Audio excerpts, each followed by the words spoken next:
This is the Late Round Podcast with your host, JJ Zacharisa.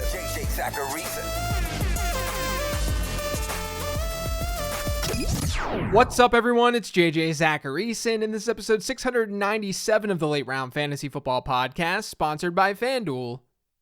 Thanks for tuning in.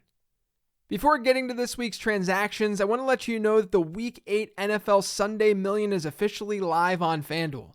Showcase your NFL knowledge and construct your best 9-player roster while staying under the salary cap.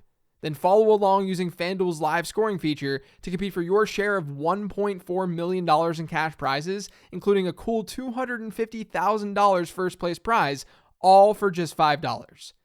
Head to FanDuel and submit your lineups today. Eligibility restrictions apply. Go to FanDuel.com or download the FanDuel app for more details. Hold or sell Gus Edwards.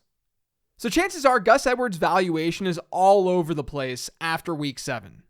So admittedly, he's one of those players where it's just tough to give straight up advice.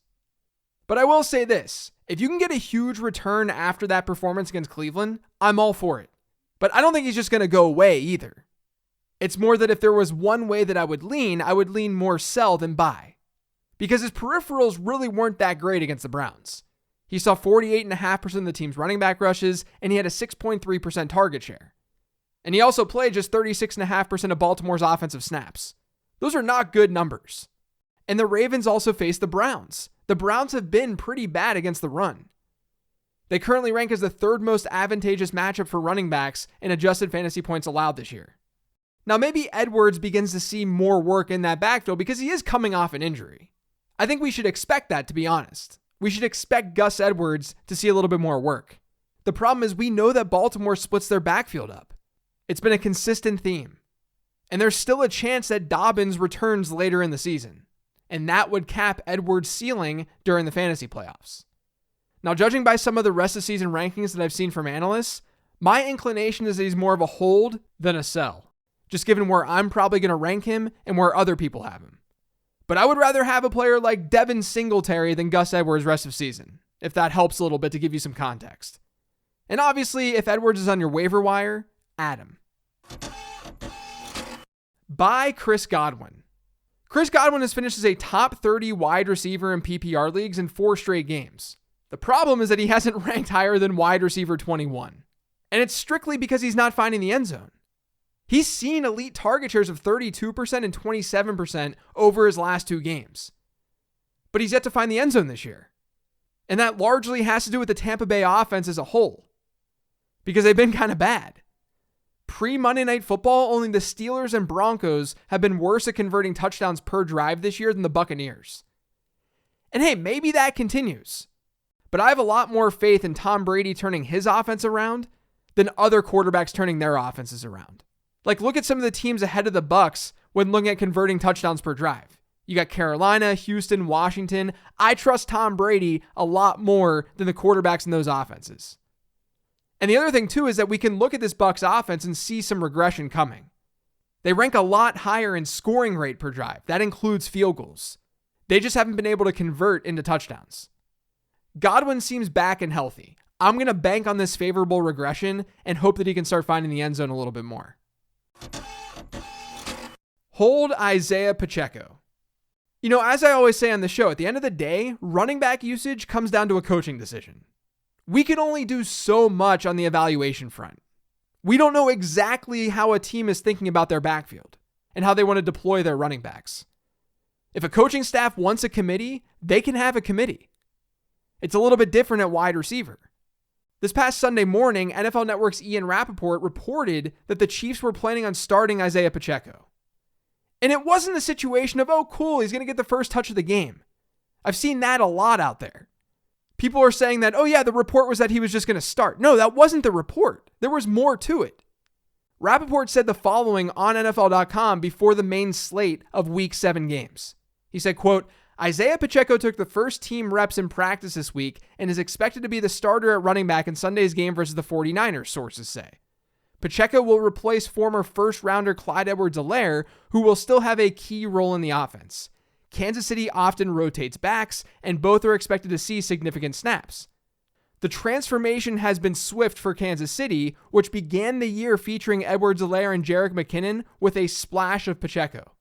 Now it'll likely be Pacheco and Edwards-Helaire with a splash of McKinnon. Now look, I'm not putting Rappaport on blast here. He's doing what he believes is best. He's doing the best that he can at his job. Not all reports are going to come to fruition. But as fantasy managers, the media is how we learn more about these backfields. It's how we learn more about what could be going on in the heads of these coaching staffs across the league. And on Sunday, Pacheco started, but he still trailed Jerick McKinnon in snaps played. If you dropped a decent bench player for Pacheco on Sunday morning, I think that's totally fine. I think that was rational. Even if you started Pacheco over a borderline flex play, still kind of rational. That process was not wrong. Because you didn't make a decision about Pacheco solely based off of that Rappaport report. You recognize that not only did that report say that, but Pacheco's on-field performance said it too. It's not like you're sitting there grabbing some terrible running back because a report told you to. You grabbed a dude who has run really well as a 7th-round rookie. And honestly, that report wasn't totally wrong. According to Next Gen Stats, Pacheco played one more snap than Clyde Edwards-Helaire this week. That's a huge deal. It was the first time all season where that's happened. Clyde Edwards-Helaire was 3rd in snaps played at running back for Kansas City. Now look, the most likely outcome in this backfield is that we get just this awful committee moving forward. That's the most likely outcome. That's always been the most likely outcome. But Pacheco's role was better in week 7. And first-year players, they do see an uptick in production during the second half of their rookie seasons. And according to adjusted fantasy points allowed to running backs, the Chiefs have one of the most favorable fantasy playoff schedules for running backs. They'll face the Texans, Seahawks, and Broncos in weeks 15 through 17. You should not be dropping Isiah Pacheco right now. Sure, you might not be able to just plug and play him, but he's moving in the right direction. He's seeing more snaps. That's exactly what we want out of a 7th-round rookie. And he's in an offense that's very, very good. If there's an injury, Pacheco becomes a lot more valuable. But even without an injury, he's starting to see more work. With that playoff schedule, I think that he's still worth a hold. Add Paris Campbell. So we had weeks of Paris Campbell just doing a lot of cardio on a football field. That's changed over his last 2. From weeks 1 through 5, Campbell was averaging just 4.4 PPR points per game. He had an 8% target share per game. But over his last 2, that points per game number, it's almost 21. His target share per game is about 24.5%. Now, Campbell's snap rate has risen a bit over his last 2. He's been at a 100% and a 98% snap share over his last 2 games. But just know that before that, he was in that 80 to 90% range. So this is not a scenario where he went from being on the bench to all of a sudden being a starter. He was always a starter, though he is playing more snaps. But regardless, he should be scooped up this week. Even though there's a quarterback change for the Colts, Indianapolis has an above-average schedule for wide receivers moving forward. Sell Ezekiel Elliott. So Dak Prescott returns, and Ezekiel Elliott gives us his best fantasy performance of the season. Obviously, a lot of fantasy managers are going to make that connection.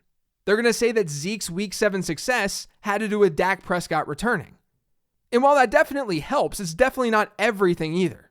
There are still glaring issues with Zeke. He's averaging just 1.1 targets per game this year.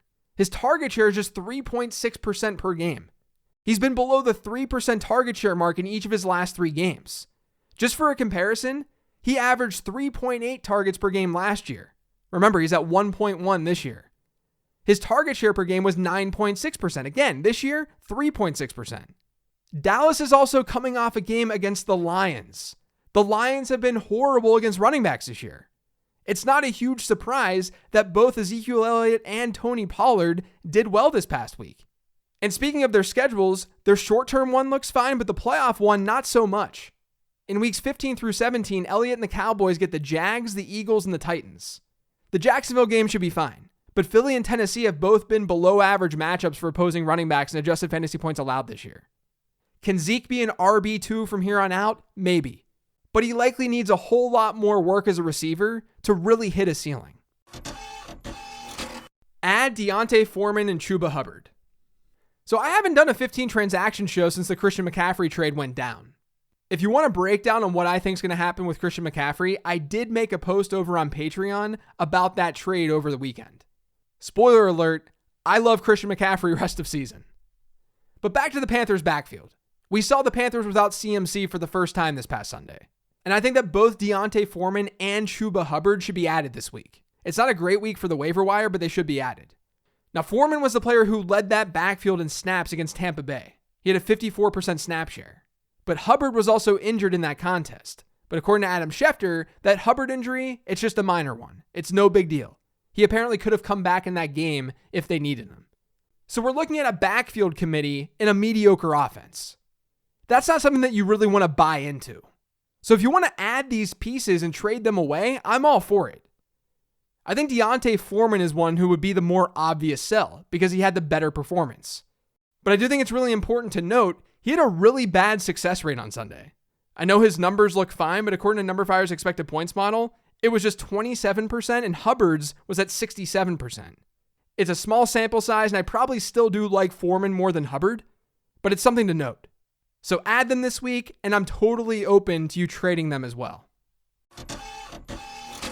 Hold Rondale Moore. So week 7 was a tough one for Rondale Moore. He had just one catch for 31 yards and a 6.9% target share. In his 3 games prior to last Thursday, he had seen target shares this season of 16%, 21%, and 28%. So the question is, what the heck happened? Well, I think the easy thing to look at first is DeAndre Hopkins. He's finally back. And Hopkins being back did impact Rondale Moore to some degree. Let me explain. In weeks 5 and 6, when Moore saw 24.4% target share per game, he played 84% and 71% of his snaps from the slot. In week 7, Cliff Kingsbury thought it would be cute to put a 5'7" wide receiver on the perimeter on 86% of his snaps. That resulted in by far his worst target share of the season. Shocker. And we sort of saw this back in week 4 too, which was Rondale Moore's first game of the season. AJ Green was out in that game. That forced Greg Dortch to play the slot. Moore played 39% of his snaps in that game in the slot. That resulted in a 16% target share. So to recap this, in our 4-game sample, Rondale Moore has played the slot pretty heavily in 2 of them.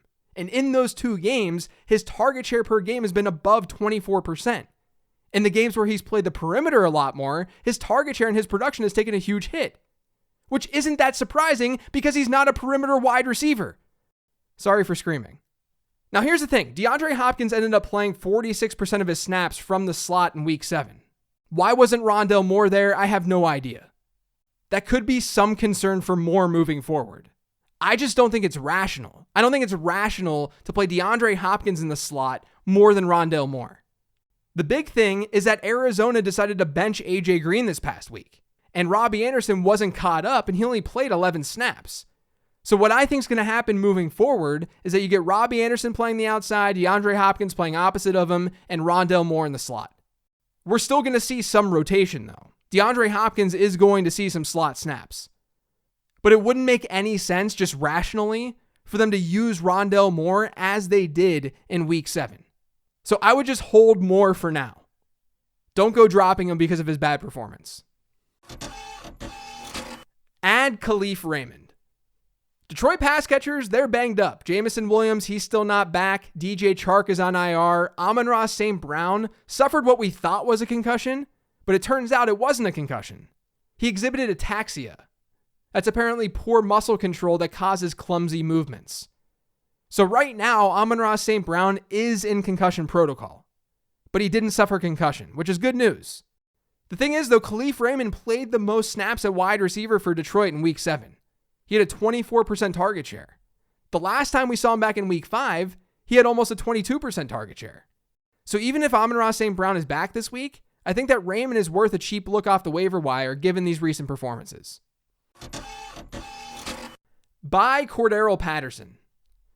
Now look, trading for injured players, always risky. I talk about that all the time. But Patterson could realistically return in week 9. That's when he's set to be removed from IR. Now, there's not a ton of information out there about his injury, but Patterson did tweet a video of himself sprinting last week. And the caption of that tweet said, "Almost that time." So we'll see. Like I said, this is a risky transaction.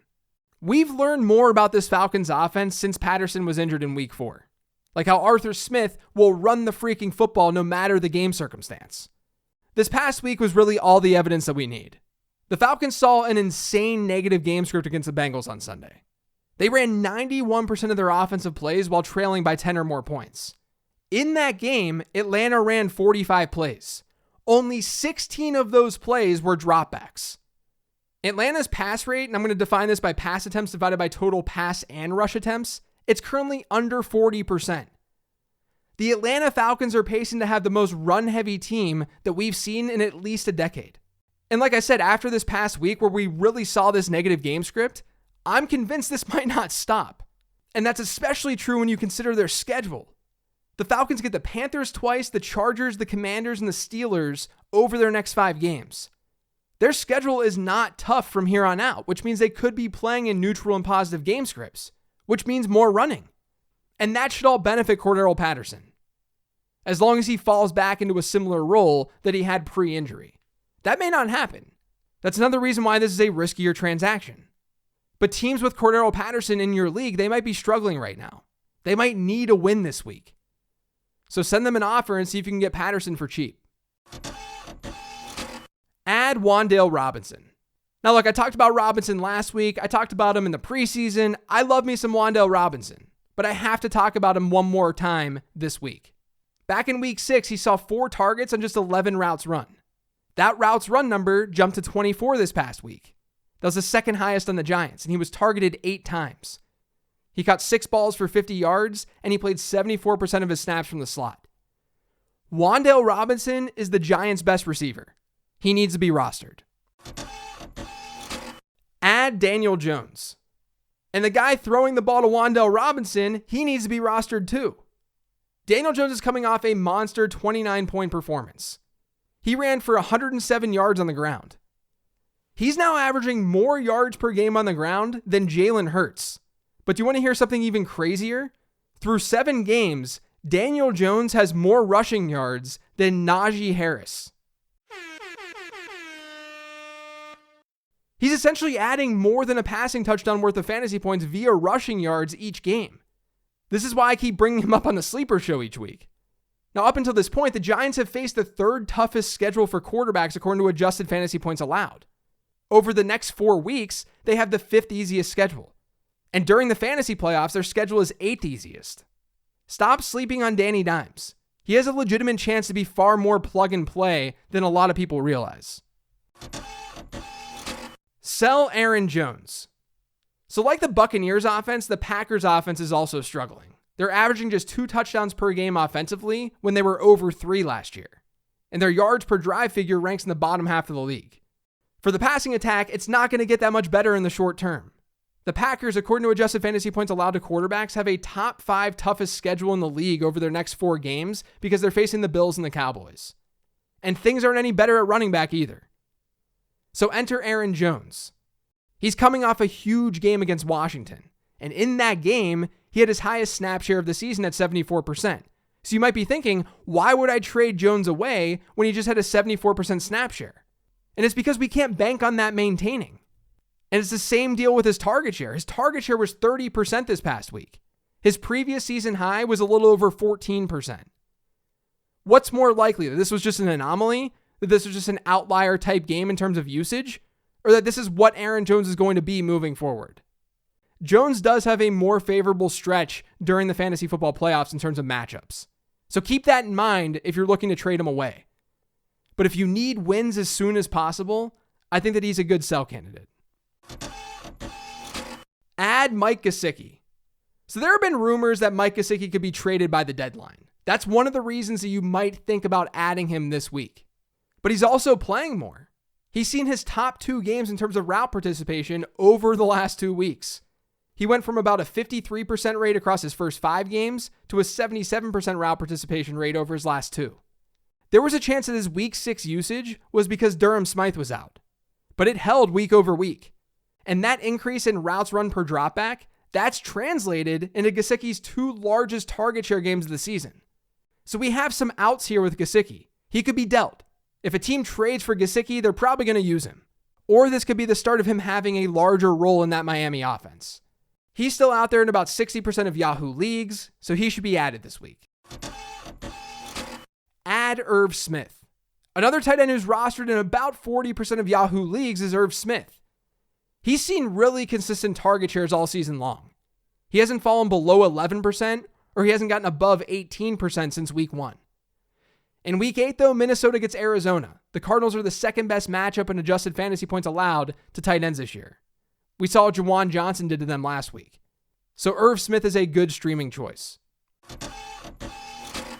Add the Indianapolis Colts defense. The Colts are out there in 65% of Yahoo leagues, and they get Taylor Heineke and the Commanders in week 8. Washington's been the 6th best opponent for opposing defenses this year in adjusted fantasy points allowed. Indy's at home. They're 2.5-point favorites, and the over-under in this game, according to FanDuel Sportsbook, just 40.5 points. This is a game with backup quarterbacks, and it looks like it could get ugly. That's it for today's show, though. Thanks to all of you for listening. If you've yet subscribed to the Late Round Fantasy Football Podcast, make sure you are by searching for it pretty much anywhere podcasts can be found. And don't forget to follow me on Twitter, @LateRoundQB. Remember to check out lateround.com for everything I'm offering. Otherwise, I appreciate you listening. I'll talk to you tomorrow with the weekly 10 Trend Show.